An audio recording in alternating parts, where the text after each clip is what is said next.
کہ سیدہ کے بارے میں ایک تو یہ حدیث ہے کہ اول اہلی لحوقاً بی، میرے گھر والوں میں سب سے پہلے تم ملحق ہوگی مجھ سے آ کر. یہ سیدہ کے بارے میں اسحاق امام نے فرمایا. آیت جو میں نے آپ کے سامنے پڑھی سورۃ طور کی، اس میں کیا فرما رہا ہے پروردگار عالم کہ جو لوگ ایمان لائے، ایمان کے سلسلے میں اپنے آبا و اجداد کی پیروی کی، ہم نے ان کو ان سے ملحق کر دیا. تو الحاق کا جو مسئلہ ہے قرآن بتا رہا ہے، رسالت ماں فرما رہے ہیں کہ ہم سے تم مجھ سے ملحق ہوگی. مسلم کی جو روایت ہے وہ بڑی عجیب سی ہے اور دلچسپ سی بھی ہے. ازواج تمام تشریف فرمائیں اور سیدہ جاءت تمشی الیہ، چلتی ہوئی آئیں اپنے قدم ہے مبارک پر. اور اب ام المؤمنین فرماتی ہیں کہ مجھے فاجلسھا من عن یمینہ یا اجلسھا من عن شمالہ، مجھے نہیں یاد آ رہا کہ بائیں بٹھایا تھا یا دائیں، ہے نا، یہ روایت ہے. تو مولانا اس میں اتنی پریشانی کی کیا بات ہے، رک کیوں رہے ہیں؟ سمجھیے ذرا اس بات کو. اس کا مطلب ہے دونوں جگہ خالی تھی. اگر ایک جگہ ہوتی تو فرماتی کہ بھائی بائیں تو ام سلمہ بیٹھی تھی. اتنا تو عرب کا حافظہ بڑا اچھا ہوتا تھا، یہ ہو ہی نہیں سکتا. اور یہ نہیں لکھا روایت میں، دیکھیے روایت کے الفاظ اتنے میں اس کے مطابق گفتگو کر رہا ہوں. اور یہ مسلم کی روایت، علامہ ہندی کی روایت نہیں پڑھ رہا میں، نہیں پتا دائیں بٹھایا بائیں. اور اتنا امپورٹنٹ مسئلہ تھا، رسول خدا کی ازواج ہیں، ان سے زیادہ رسول کو کون سمجھ سکتا ہے، اور رسول کو ان سے زیادہ کون سمجھے. تو خوب توجہ کیجیے گا. تو دونوں کی معرفت کا ایک مرحلہ ہے. تو اس کا مطلب ہے جگہ خالی تھی. فاطمہ کو بٹھایا دائیں یا بائیں، اور اس کے بعد سار رائے دہیہ، سرگوشی کی، گریہ فرمایا. دوبارہ سرگوشی کی تو جناب سیدہ نے ہنسی یا تبسم فرمایا. ام المؤمنین آئی، کہا کہ کیا کہا، روئیں، پھر کیا کہا کہ ہنسی، کہا ما کنت لافشی سر رسول اللہ، میں رسول خدا کا راز تو کبھی فحاشی نہیں کروں گی. اچھا بابا جان نہیں کہا رسول اللہ. جناب سیدہ کو یہ اجازت ہے، تاریخ میں آپ جا کر دیکھ لیجئے، سوائے سیدہ کے کسی کو اجازت نہیں ہے کہ وہ رسول خدا کے علاوہ کسی اور ٹائٹل سے مخاطب کرے سوائے جناب سیدہ کے. یا آباتا یا بابا جان کہہ کر سیدہ مخاطب کرتی ہیں. یہ آج کہا کہ رسول خدا کے سر کو میں فاش نہیں کروں، پر بات گزری، رسول خدا دنیا سے تشریف لے گئے، پابندی ہٹ گئی. کہا کہ ہاں بتاؤ کیا کہا تھا. کہا کہ جب پہلی دفعہ کہا کہ جبریل 2 دفعہ قرآن لا کر مجھے پیش کرتے تھے، اس سال 1 دفعہ، اس سال 2 دفعہ، سمجھا، میں سمجھ گیا ہوں کہ میں اس سال آخری سال ہے اور میں دنیا سے چلا جاؤں گا. تو لہٰذا اور فرمایا، اور پھر فرمایا کہ جب یہ کہا تو فرمایا کہ تم میرے گھر والوں میں سب سے پہلے مجھ سے ملحق ہو. تو میں روئی. پھر جب دوبارہ کہا اما ترضین ان تکونی سیدۃ نساء العالمین، کیا بٹیا اس بات پر راضی نہیں ہو کہ تم سیدہ نساء العالمین ہو؟ تو میں خوش ہوں. یہ روایت ہے مسلم کی. ہمارے یہاں دوسری طریقے سے ہے کہ پہلے کہا چلا جاؤں گا، پھر فرمایا کہ مجھ سے ملحق ہو. تو بہرحال ملحق کا ایک مرحلہ تو ہے. رسول خدا نے یہ نہیں فرمایا کہ دیکھو میں چلا جاؤں گا میرے بعد تم جنت میں آ جاؤ گی، فرمایا مجھ سے ملحق ہوگی. تو ہمارا اور آپ کا ایک عقیدہ ہے بھائی کیا جنت جہنم کرو، ہمیں ملحق ہونا ہے معصومین سے. ہماری یہ آپ روایات کو جا کر دیکھیے، ایک نہیں ہے، 2 نہیں ہے، 10 روایات ہیں، زیارات ہیں، احادیث ہیں، دعائیں ہیں جس میں کہا جائے معصومین سے ملحق. جنت میں جائیں گے آپ، لیکن آپ کی جنت وہ ہے جس میں رسول کے پڑوس میں جائیں گے تو آپ کی جنت ہوگی. جمعے کے دن کی دعا ہے، جلدی سے میں ایک جملہ آپ کے سامنے پیش کر دوں. پروردگار آمن تو میں محمد، میں رسول خدا پر ایمان لے کر آیا ہوں. جمعے کے دن کی ایک دعا ہے. اور وَلَمْ أَرَهُ فَعَرِّفْنِي فِي الْجِنَانِ وَجْهَهُ، میں نے محمد مصطفیٰ پر مومن ہوں، ایمان لایا ہوں پروردگار، لیکن میں دیکھ نہیں سکا دنیا میں رسول خدا کو. لہٰذا جب میں جنتوں میں جاؤں، جنت کے باغوں میں جاؤں، فَعَرِّفْنِي وَجْهَهُ، تو مجھے رسول خدا کے چہرے کی زیارت نہیں، مجھے رسول خدا کے چہرے سے آشنا کر دیجیو. مومن تم جنت میں پہنچ چکے ہو، بھائی رسول کو دیکھو نہیں دیکھو مسئلہ حل ہو گیا نا، خوشی سکون سے بیٹھو. یہ کوثر ہے، سلسبیل ہے، دودھ ہے، شہد ہے، سیب ہے، آم ہے، انار ہے، یہ حور ہے، یہ قصور ہے، یہ غلمان ہے، بس سکون ختم.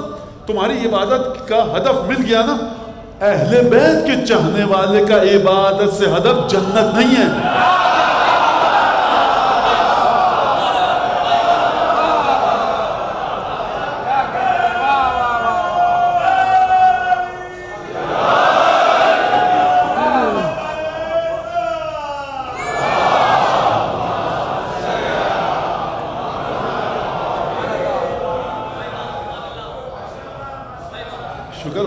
آپ غدیر کے دن نہیں تھے 18 ذی الحجہ کو خم میں، ورنہ رسول خدا فرماتے من کن تو مولا ہو، آپ وہیں نعرے لگانا شروع کر دیتے آدھا سرکار جنت کا مطلب یہ ہے کہ وہ جنت کہ جو رسول خدا کے وجود سے متصل ہو کر ملے، سید الشہداء کے ساتھ ملے.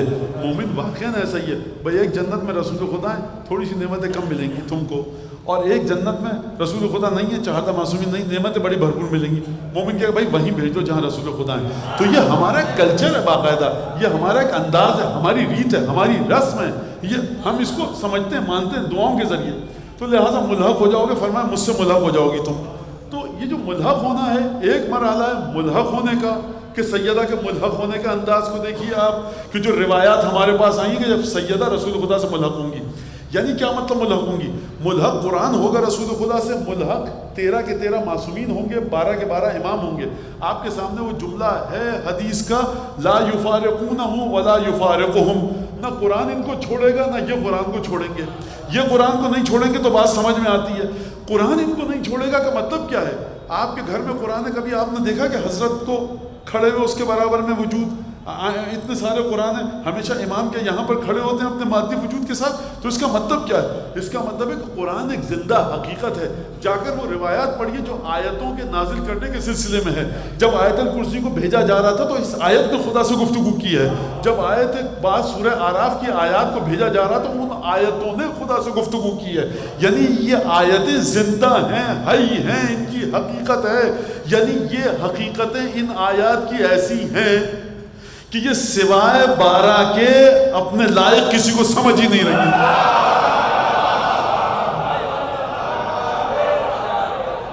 لہذا جہاں پر بہت زیادہ قرآن قرآن قرآن کیا جائے نا، وہاں دیکھ لیجئے کہ یہ رسول خدا والا قرآن ہے یا خود ساختہ قرآن ہے. وہاں نا قرآن تو ایک ہی ہے، نہیں دو قرآن ہیں، ایک خود ساختہ رسول خدا والا. رسول خدا والا کون سا ہے؟ وہ قرآن رسول خدا کا جس کے ساتھ شریک القرآن بھی ہے. اور لوگوں کا قرآن کیا ہے؟ بس آپ کو قرآن کے ذریعے آپ کی ذمہ داریاں بتاتے ہیں سرکار، اس کے بعد حدیث لائیے کیا کیا رہی ہے. لہذا ہر جگہ پر جہاں قرآن کی بات ہو رہی ہے آپ خوش مت ہو جایا کیجئے. یہ قرآن کے ذریعے بڑے بڑے کارنامے کیے ہیں مسلمانوں نے، خوب توجہ کیجئے گا اس بات کے اوپر. لہذا یہ ایک بڑی اہم بات ہے. تو ایک درود پڑھیں محمد آل محمد.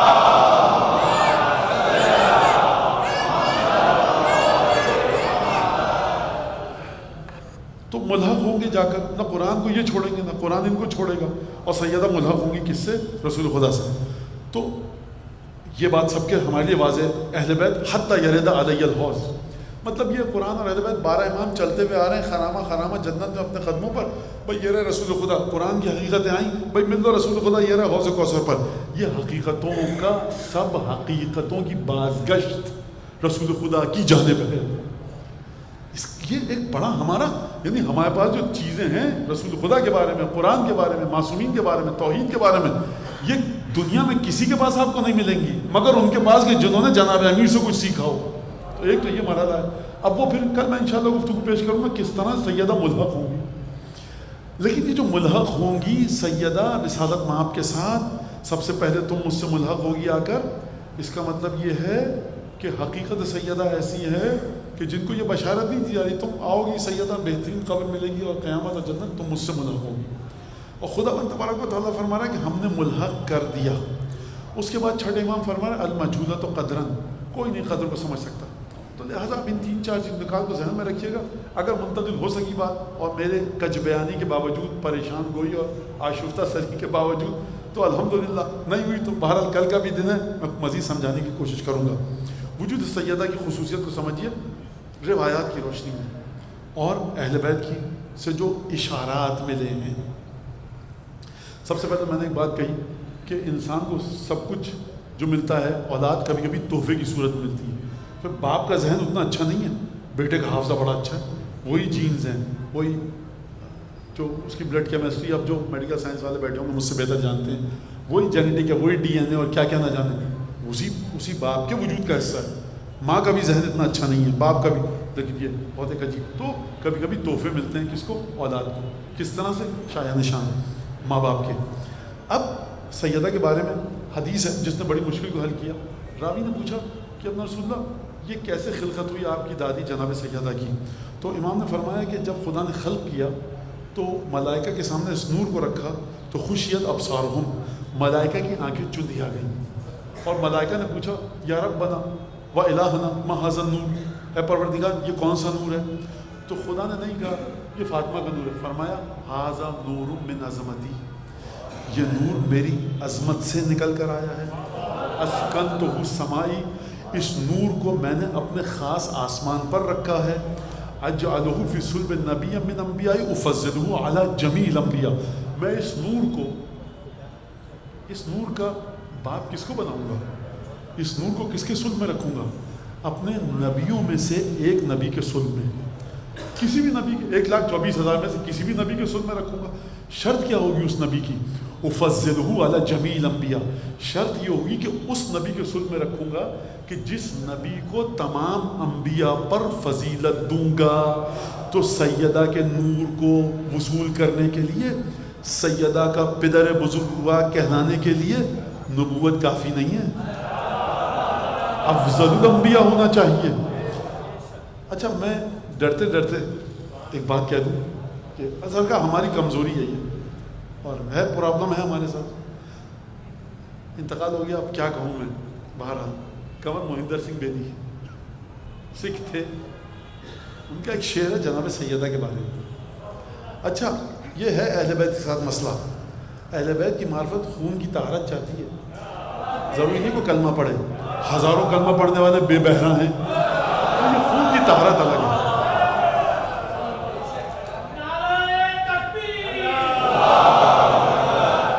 تاریخ میں ایک آدھ مثالیں نہیں ہیں اس کی، غیر مسلم تھا، امام کا احترام کرتا تھا، اور مسلمان تھے، خانہ کعبہ کی طرف رخ کر کے نماز پڑھتے تھے، 10ویں امام اور 6 امام کو گھر پہ پھاندتے تھے دیواروں سے۔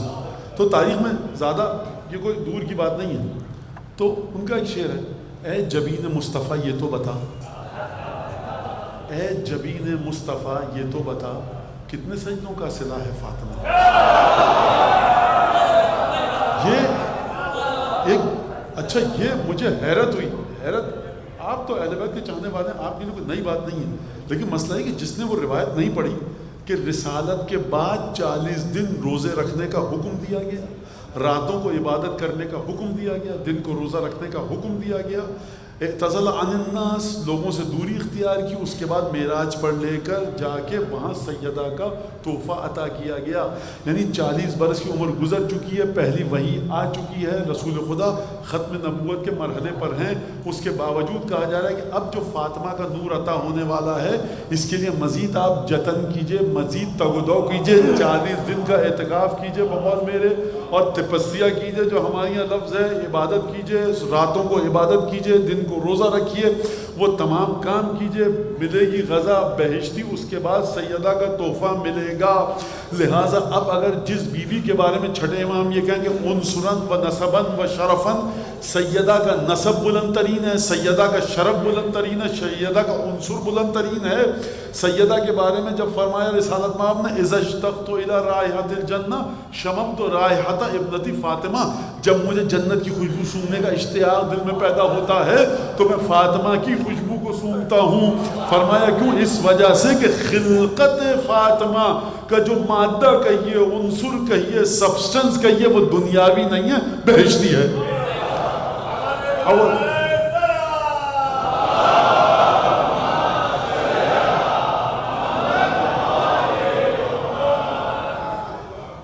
تو ایک تو یہ چیز آپ کے سامنے کہ سیدہ کے بارے میں، اور پھر دوسری چیز یہ کہ ہاں اس روایت کو میں پورا کر لوں، افضلوا علی جمیع الانبیاء، اس نبی کو میں تمام انبیاء پر فضیلت دوں گا۔ اس نبی کو دینے کی شرط یہ ہوگی کہ تمام انبیاء پر وہ افضل ترین ہے، یعنی سیدہ کے وجود کی مہک جہاں پر بھی آئے۔ ایک ہستی پدر بزرگوار بننا چاہتی ہے سیدہ کی، سید الانبیاء، ایک انسان ہے محب سیدہ بننا چاہتا ہے، تو جہاں پر سیدہ کے وجود کی مہک ہوگی وہ انسان دوسروں سے بالا تر ہے، وہ اپنی قدر کرے۔